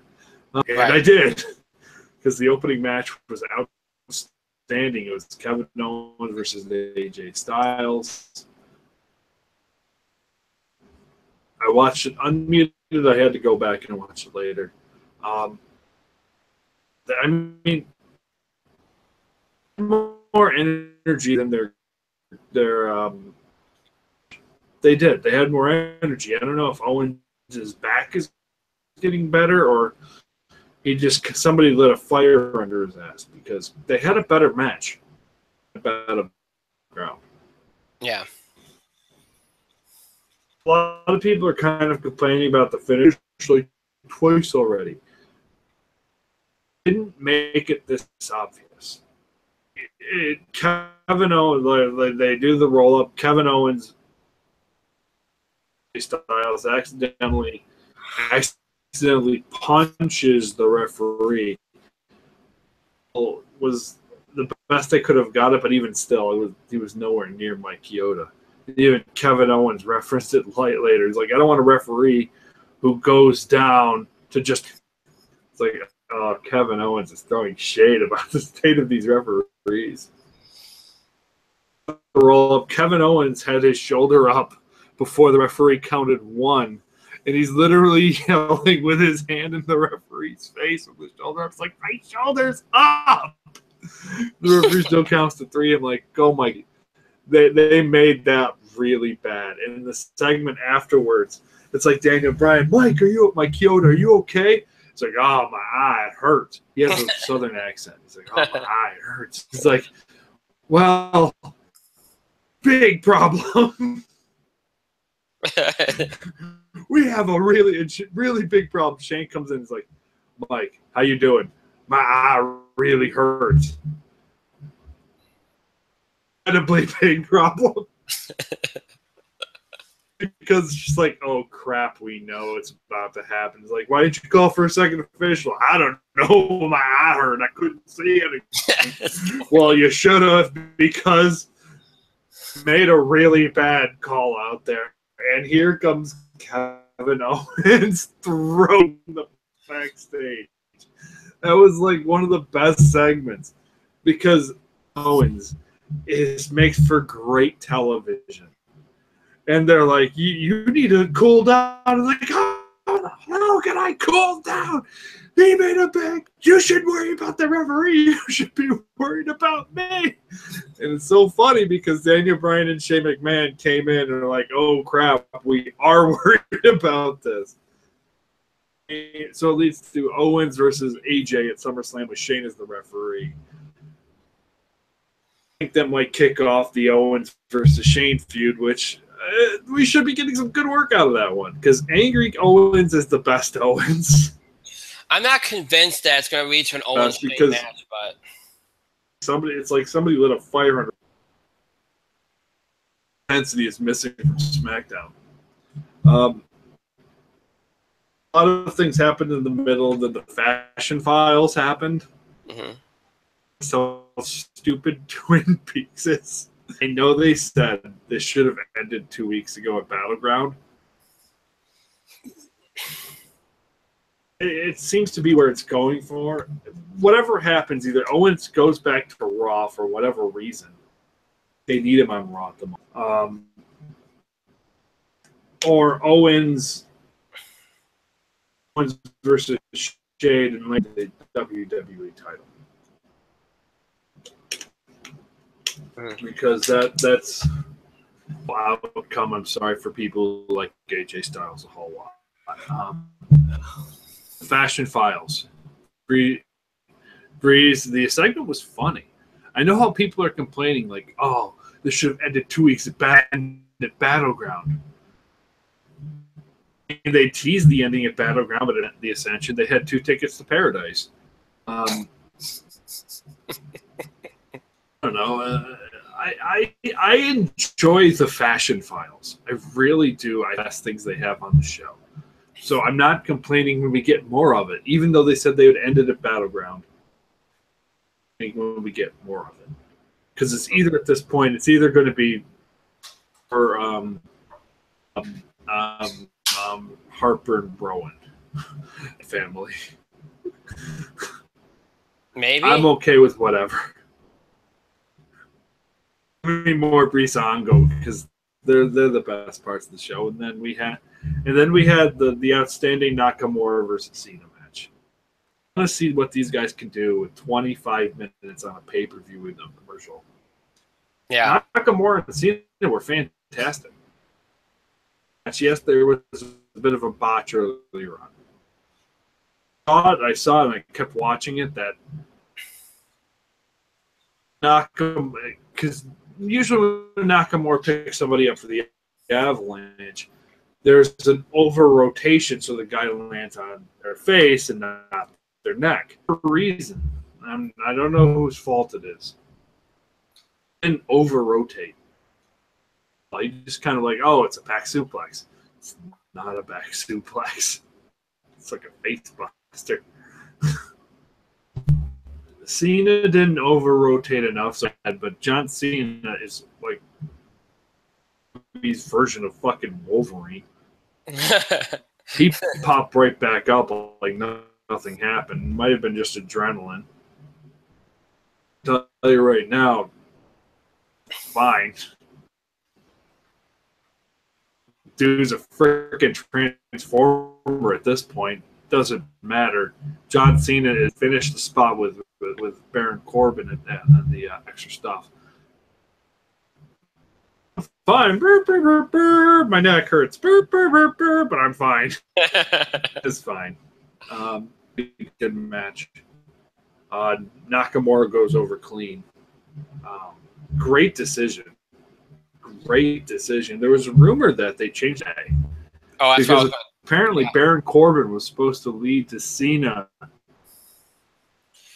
It's not a rumor. It's not a rumor. And Nakamura is just going to take advantage of it. There's a rumor that was going to happen. Baron Corbin go after Nakamura, but accidentally hit Cena with the briefcase.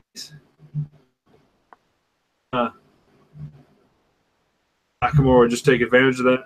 Yeah. And Nakamura was supposed to take advantage, and that's how it was never going to be a triple threat, which Meltzer apparently reported that.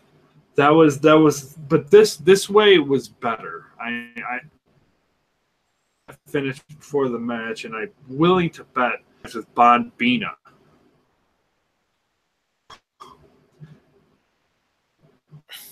Or I have a feeling there was another guy who was involved with that. His name rhymes with Bunter Burst Belmsley. No. Two individuals had a lot to say in Nakamura going over clean. Two individuals whose names rhyme with and Bunter Burst Belmsley. MVPs. Jinder Mahal was boring as shit on this show. Also, big ups to Chad Gable and Rusev for putting out a real great match. Yes. Minute TV match that meant nothing.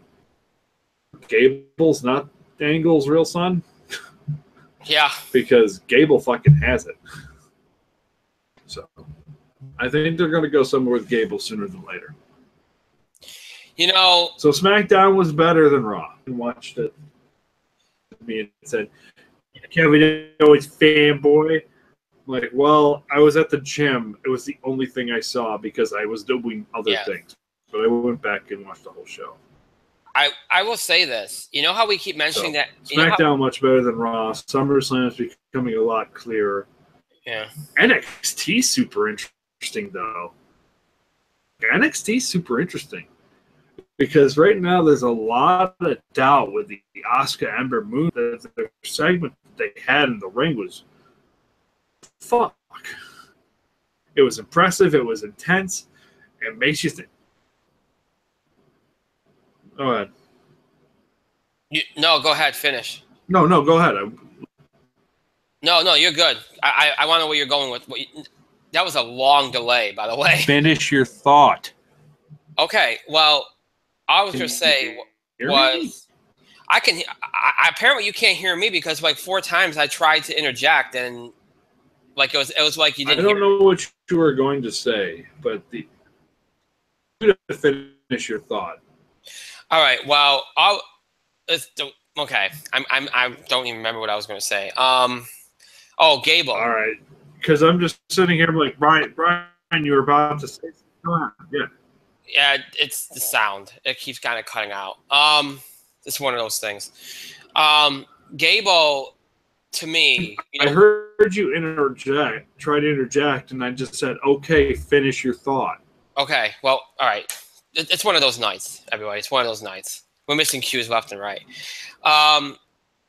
Gable, to me, we keep mentioning that Enzo will be the next with the crowd response, and that be the next Daniel Bryan. Mm-hmm. I think it's going to be Gable. I do, because I think the crowd, all they need to do is give him a push where he kind of becomes that put upon underdog kind of character. With his, I'm not saying anything. I know. I didn't say you were. What is going on? Like everything's. I think you're right. What?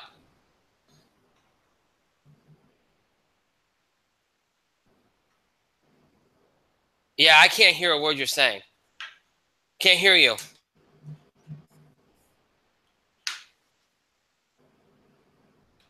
Yeah, we have a problem here because you're either on a delay or not hearing you.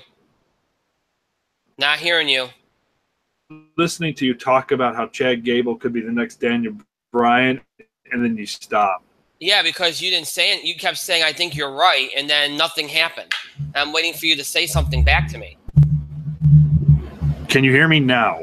Yes, I can hear you. Can you hear me? Yeah. Yeah, there's a delay, and that's what the problem is. It's throwing us both off. We're on a delay.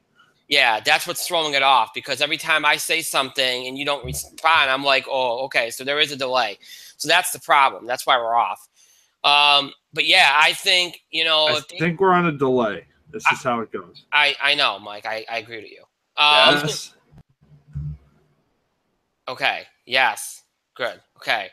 So as I was saying, I think that if they can make him the put upon underdog and keep pushing different angles with him like they did with Bryan, he could be the next Daniel Bryan, because the wrestling moves will get over eventually. And he's the kind of guy that, if they keep putting him in a bad spot, I mean, they keep trying to do it with Sami Zayn, but never goes anywhere. But with Gable, I think he's more of that conventional guy that they can do that with. So we'll see. But everybody thinks it'll be Enzo. It ain't going to be Enzo. I'll tell you why later. But it ain't going to be Enzo. Yeah. So.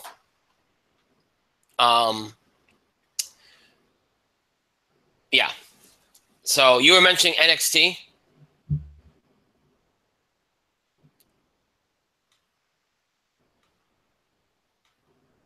No sound.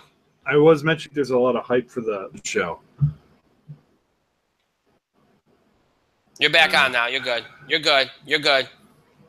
I got you now. I am? Yeah, you're good. It was just a second. You're good. Without a delay? Seems to be. All I was going to say was, yeah, because the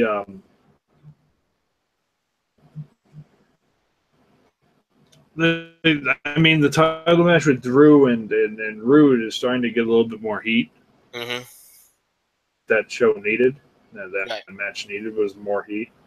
But the Asuka Ember Moon match is super interesting. The Sanity Authors of Pain match should be very intriguing. I don't know if they've even announced that yet. Aleister Black with Tommy. Because they were building up Hero versus the Tommy. Zono versus a Tommy. So now we're getting a Tommy. I'm interested in that match. We're good. Yeah. That's all I have to say. It looks like it's going to be a good one. It does. The whole card looks good. Of course, they always like to make an effort in Brooklyn. Let me just say this, because you mentioned the Cena Nakamura thing, the rumor. That's not a rumor. They really did change the finish. Meltzer's been reporting, but we've been hearing other places have been hearing it too. We don't know why though. There's some talk that Cena's the one that pushed for that finish. So, yeah, I figured it would be John Cena or Triple H. Yeah, so either way, you're right. I think it was the better finish. It puts Nakamura over big, and if that's the only time these two get to face each other on the main roster, which it could be. Because Cena's got a lot of stuff coming up. He's got movies, and if that's it, at least he put him over. Mm-hmm. You wish it was a longer match on a pay-per-view because they would have stolen the entire show. But It is what it is. And Cena handled that very professionally, So you give him props. Now,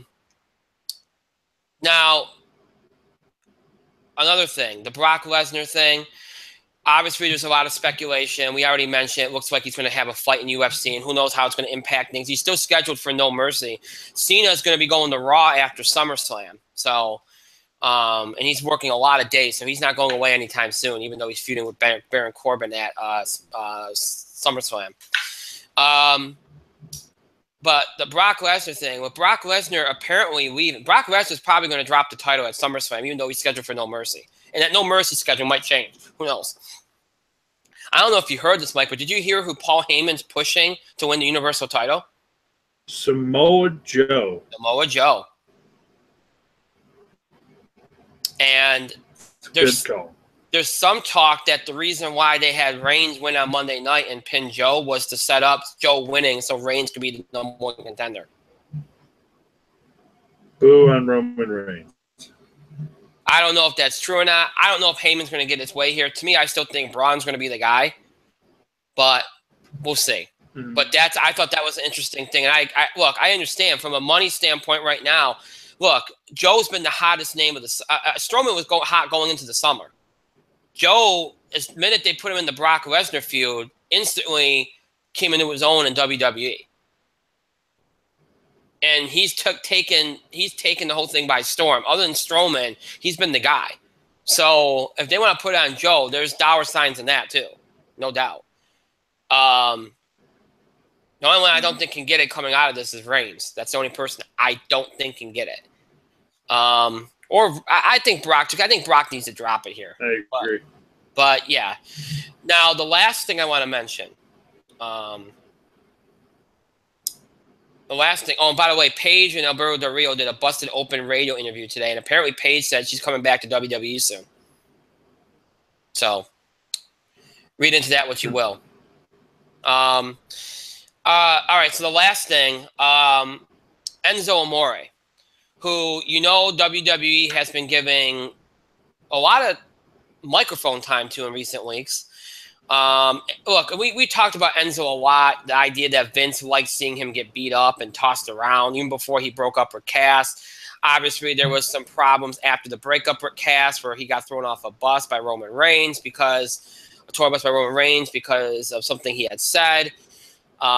He's now not allowed to change in the locker room. A lot of the locker room guys are on the outs with him. The feeling is that he's not going to get a push out of this, that minute that this casting is over, he's going to fade out.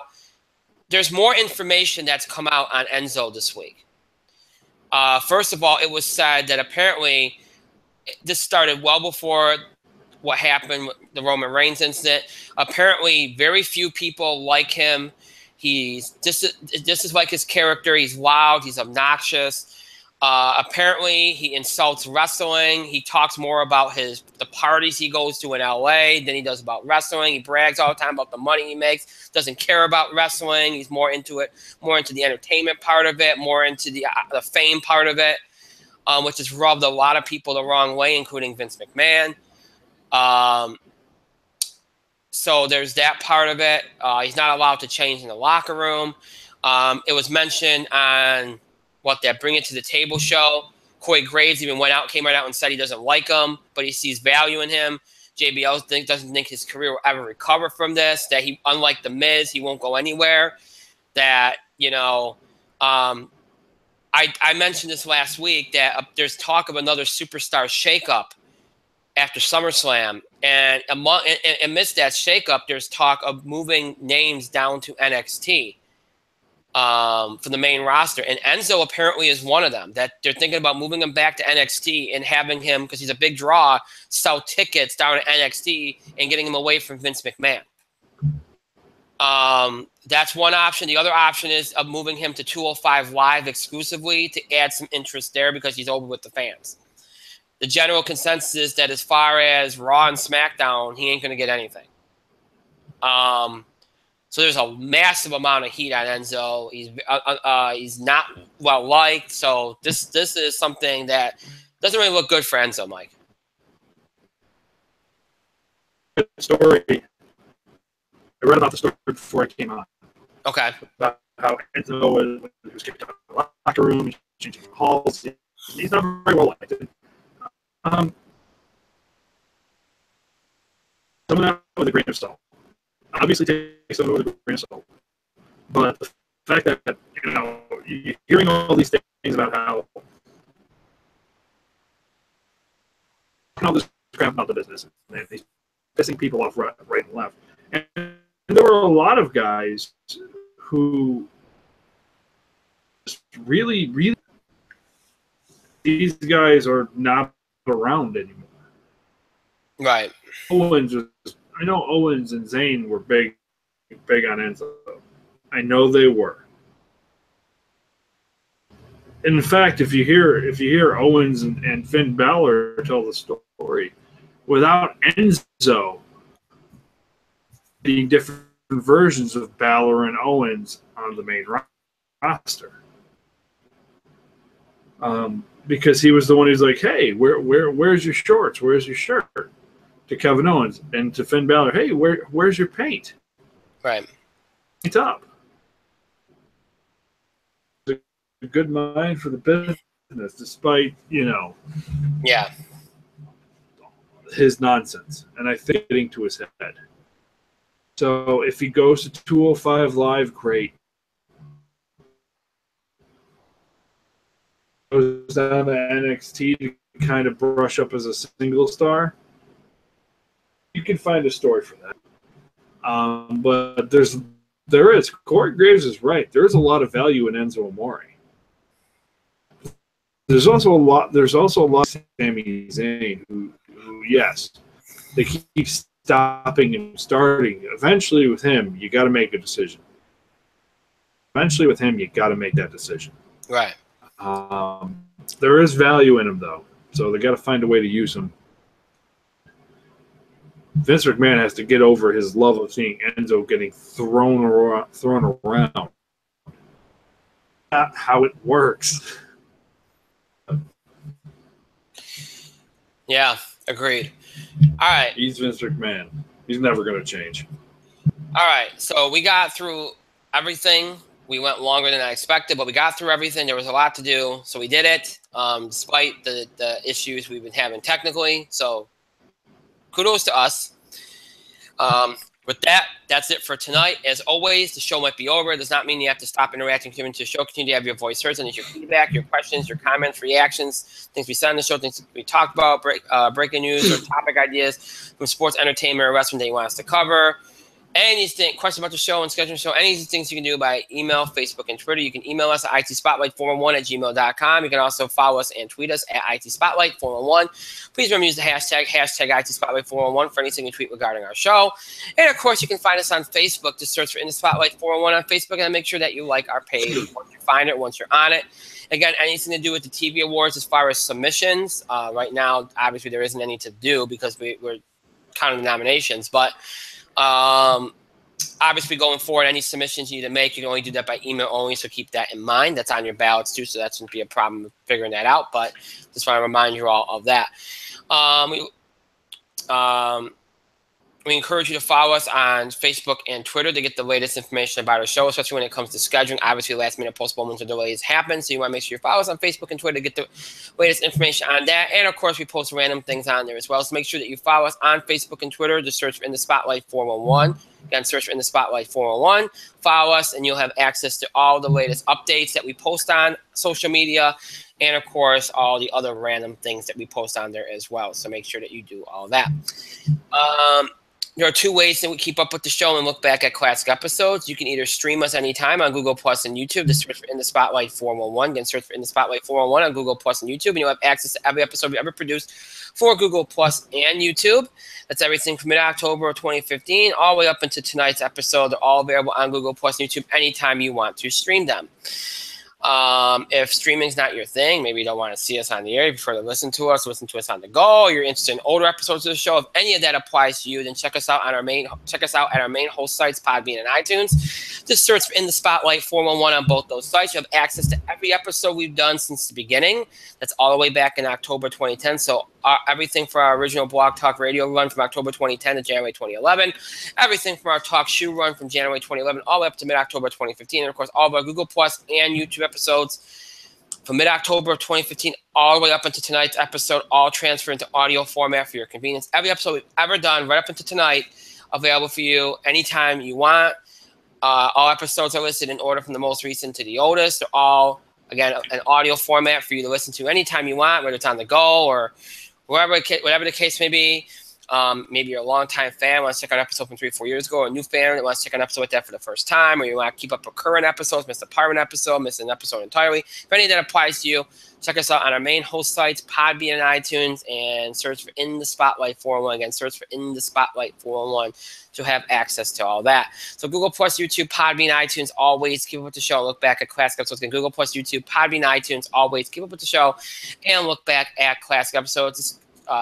Search for In the Spotlight 411 on those sites and search for In the Spotlight 411 on all those sites. I want to thank Mike for being here tonight. Thank you, Mike. Despite the technical hiccups, time for bed, though. I want to thank myself for another great show, Pat Savannah back, and thank all of you for your continued support and contributions to the show. Thank you so much for watching, and to those that will be watching or listening later, thank you to you as well. Thank you for your patience. I love how this all works out at the end. We're on time now. It's not much of a delay now. I don't know why it did that, but whatever. Crap happens. What are you going to do? But yeah, so sorry about the delays and all the technical problems. It is what it is. Sooner enough, it'll be over with. Come September, we'll make some changes, and it'll be better. But yeah, so with that being said, that is it for tonight. That is it for this week. Again, next week, one show, and it's a big one. Next Thursday, which I believe is August the 10th. Yes, it is August the 10th, 9 o'clock p.m. Eastern Time. It is a big show. We will announce the nominations for the 7th Annual In the Spotlight TV Awards. We'll also announce the categories for the live voted awards, those awards that you voted on live during the TV awards broadcast in September. We'll also do briefly, because we won't have a lot of time, but we'll get to whatever we can get to in wrestling, sports, entertainment, box office beat. We'll have to go quick through it, but we'll do it. So a jam-packed show next Thursday will be our only show of next week as we continue our summer schedule. So that's what you got to look forward to next week, a week from tonight. That's next Thursday, August the 10th. So until then, I hope you all have a great rest of your night, a great weekend, and a great start to your week next week. We'll see you back here 1 week from tonight, August the 10th, 9 o'clock p.m. Eastern Time, broadcasting and streaming live here on YouTube Live. Until then, good night, everybody.